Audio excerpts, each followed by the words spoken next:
Hi, I'm Kim Sauer at SMTAI in Chicago, and I'm joined by Jason Spera. Now, Jason, we do a lot of catching up and updates about what's going on with the standards, with the IPC standards. This is another one of those times, so it's great to see you. Can you give us an update on where we are today? Sure, it'd be my pleasure. Yesterday, actually, we had another one of our Connected Factory Exchange, the CFX committee meeting at the show. It was convenient because so many, although I believe there's over 80 committee members now. Of course, not all of them can attend, but it was well attended. But this was, I think, in the history of the CFX project, this meeting, I believe, and as you drift through the show and you talk to people, I've heard it unsolicited as well, it was quite different in that we've made so much progress now. And specifically, there was a working group. Well, let me back up a bit. There were decisions made along the way where we decided on the technological foundation for how the data would be transported over the network in the factory. That was resolved since we last spoke. The encoding was resolved. So there were some steps along the road to get here, but at this meeting, we unveiled the product of a smaller working group among different elements of the industry that build out what is now a 50-plus page working copy. So we actually have the construct of, you might recall, the building block approach to the data model, where the capabilities of the machines and devices are modeled as blocks in the data format, and that actually now is built out. And what the committee then decided was that now is the time where a good number of volunteers are already in place, pick and place, AOI, devices, sensors have volunteered to, what's left is the lowest level of the data model, the very detailed domain-specific data that a particular machine would need. So we're actually rapidly approaching Prototronica. We intend to have a functional prototype of an element of it running then, and then looking towards Apex was when we would be to the point where there was actually trial data and something completely real in place with all the individual schema elements done. So there was a huge leap from Apex to now where there's actually a working copy that would move towards draft.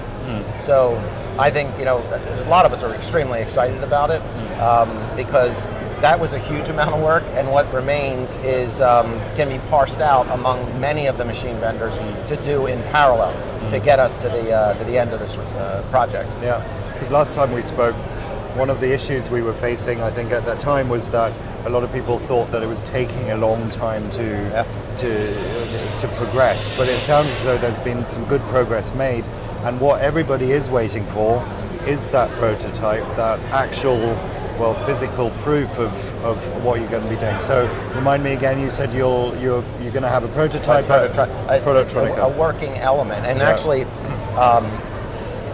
a little bit to that end of how, and we all know, the committee, everyone on the committee knows that this depends not on just the elegance of the format and the data protocols that we've come up with, which I think that the collaboration of so many people in this industry has really come up with something unique in that area. I'm convinced of that. That's really only half of it. If it isn't adopted, and it's not easy to adopt, it won't work. It will not serve the needs of this industry. So something else that occurred was in the process of working in the working group that built the data content spec we have now, actual code toolkits were built, development toolkits that assisted the writing of the data models and so forth. So it's basically an SDK or a developer's toolkit that makes CFX message structures quite simple for a coder. And Aegis actually built that out. So it's a full engineering toolkit, but yesterday I actually got the documents from the IPC. We are donating it to the industry legally. So it'll pass into ownership of the IPC, who will then put it on GitHub, and it'll become open source.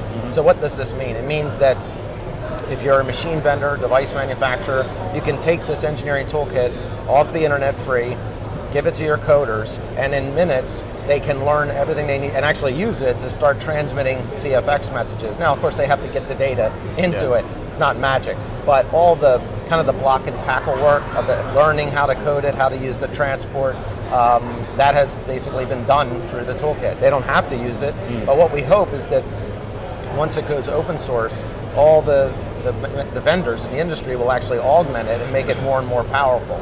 So we hope that'll drive adoption very, very rapidly. So final question, as a marketing man myself, obviously there's the development side of it. How are you going to, or what plans have you put in place to make people aware within the industry that things are happening, things are going on? The IPC has actually done a good deal with that. You might see the placards around here that are on some of the machines. There was a Wisdom Wednesday webinar that went out that actually explained CFX. Michael Ford did that, which I thought that was excellent. And at Prototronica, we hope to have another large meeting, and the IPC, I'm not privy to exactly what the marketing they want to do with IPC Europe, but apparently there's going to be a big push there as well.